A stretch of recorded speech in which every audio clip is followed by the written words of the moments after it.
Marshall Richard Henry in the third grade from the Pleasant View Baptist School, and today I'm going to be performing the true story of the Three Little Pigs by John Skeeter.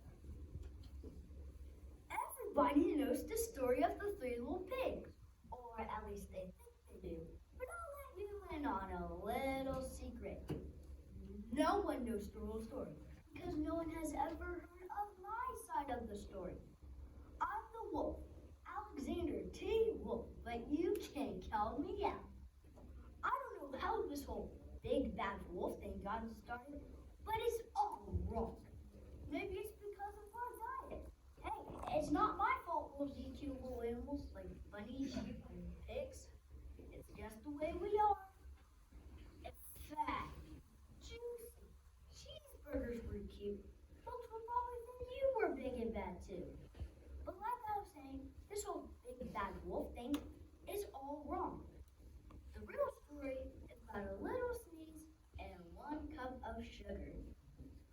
Way back in once upon a time, I was making birthday cake for my dear old granny, and I ran out of sugar.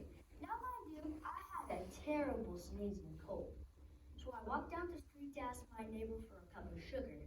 Now, this neighbor was a pancake, and he wasn't too bright either. He built his entire house out of straw. Can you believe it? I mean, who in his right mind would build their house out of straw? So of course, the minute I knocked on the door, it fell right in. I didn't want to just walk into someone else's home. So I called, Mr. Pig, Mr. Pig, are you in? No answer. I was just about to go home without that cup of sugar. That's when my nose started to itch. I felt a sneeze coming on. Well, I huffed, and I snuffed, and I sneezed a great sneeze. Ah! And you know what?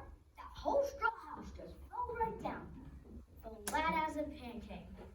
And right in the middle of the pile of straw was the first little pig, dead as a doornail. He had been home the whole time. It seemed like a shame to leave that perfectly good ham dinner lying there in the straw, so I ate it up. Think of it as a fat, juicy cheeseburger just lying there. I was feeling a little better, but I still didn't have that cup of sugar. So I went to the next neighbor's house. This neighbor was the first little pig's brother. He was a little smarter, but not much. He built his house out of sticks. I rang the doorbell on the stick house. Ding dong. No answer. So I called, Mr. Pig, are you in? He yelled back, go away, wolf. You can't come in. I'm shaving the hairs of my chinny chin chin.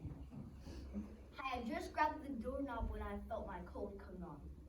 Well, I huffed, and I snuffed, and I tried to cover my mouth, but I sneezed a great sneeze. Achoo!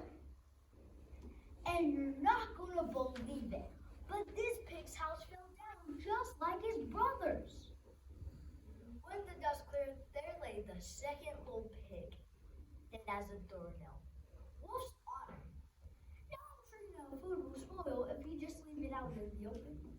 So I did the only thing there was to do. I had dinner. Again. Well, think of it as a second helping. By this time, I was getting awfully full, and my cold was feeling a little better. But I still didn't have that cup of sugar. So I went to the next neighbor's house. This guy was the first and second little pig's brother. He must have been the whole brains of the family because he had built his house out of bricks. I knocked on the brick house. No answer. So I called, Mr. Pig, are you in? And do you know what that rude little porker answered? Get out of here, wolf! Don't bother me pig. Talk about impolite. He probably had a whole sack full of sugar, and he wouldn't give me just one little cup for my dear sweet old Granny's birthday cake. What a pig!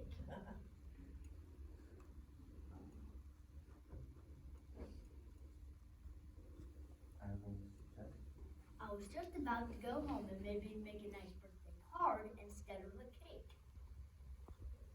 That's when I felt my sneeze coming on. Well, I huffed, and I snuffed, and I sneezed once again.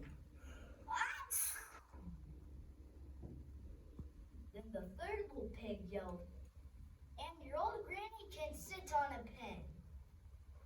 Now, I'm generally a pretty calm fellow, but when somebody talks about my granny like that, I go a little crazy.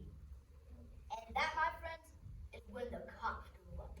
Of course, I was trying to knock down this pig's door. I was defending my dear old granny's honor. And the whole time, I was huffing and puffing and making a real scene. The rest, as they say, is history. That's it. The real story